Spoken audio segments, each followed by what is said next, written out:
ഞങ്ങൾ ഇന്നിവിടെ സിയാദിക്കട വീട്ടിലാട്ടോ വന്നപാട് തന്നെ ചേച്ചി ചായ ലഡുവായിട്ട് എത്തിയിട്ടുണ്ട്. ഇന്ന് വത്സ ചേച്ചിയുടെ ഫെയർവെൽ ആട്ടോ. ആൾ കുറച്ച് നാളായിട്ട് ഇവിടെ ഉണ്ട് പോവുക. കാരണം എല്ലാവരും ഒന്ന് കൂടാം, ഒപ്പം ബാർബിക്യൂ സെറ്റാക്കാനുള്ള പ്ലാനിലായിരുന്നേ. അപ്പോൾ എല്ലാവരും അതിൻ്റെ തിരക്കിലാട്ടോ. കുറച്ച് വെജിറ്റബിൾസ് കുറവുണ്ടെന്ന് പറഞ്ഞ് അപ്പോൾ അത് വാങ്ങാൻ പോയിട്ടുണ്ടായിരുന്നേ. അങ്ങനെ ഞാനും ജാസിയും കൂടെ മസാല പരത്തിയ ചിക്കനെ ഗ്രില്ലോട്ട് വെക്കുന്നുണ്ട്. ഒരാൾ വെജിറ്റബിൾസ് കട്ട് ചെയ്യുന്നുണ്ട്, ഒരാൾ കട്ട് ചെയ്ത് വെജിറ്റബിൾസിന് മസാല ഒക്കെ പരത്തി ശരിയാക്കുന്നുണ്ട്. അങ്ങനെ എല്ലാവരും കൂടി അത് ഭംഗിയായി ചെയ്തുകൊണ്ടിരിക്കുക കേട്ടോ. ഓൾറെഡി തലേദിവസം തന്നെ മസാല ഒക്കെ പരട്ടി ചിക്കൻ തന്നെ ഫ്രിഡ്ജിൽ വെച്ചിട്ടുണ്ടായിരുന്നേ. അതുകൊണ്ട് ചിക്കനൊക്കെ ഫുൾ സെറ്റാണ് കേട്ടോ. സന്തോഷമായിട്ടും കുബൂസ് കട്ട് ചെയ്യുന്നുണ്ട്. അങ്ങനെ ഫസ്റ്റ് ട്രിപ്പ് ശരിയായി കേട്ടോ. എല്ലാവരും ഫുഡ് കഴിക്കാൻ വെയിറ്റ് ചെയ്തിരിക്കുകയാണ്. ആദ്യം കഴിച്ചത് ഹാപ്പി ചേച്ചിയാട്ടോ. കഴിച്ച പാട് നല്ല സൂപ്പറായി എന്നൊക്കെ പറയുന്നുണ്ട്. അങ്ങനെ ഓരോരുത്തരായിട്ട് എല്ലാവരും കഴിക്കുന്നുണ്ട്.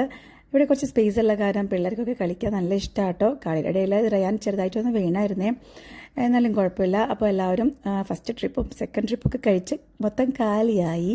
അവസാനം രണ്ടുപേര് വൈകി വന്നേ. അസിക്കും സത്യം അവർ ചെറുതായിട്ടൊന്ന് പെട്ട് അവർ തന്നെ മസാല പരട്ടി അവസാനം അവർ തന്നെ ശരിയാക്കി വേഗം കഴിച്ചിട്ടോ.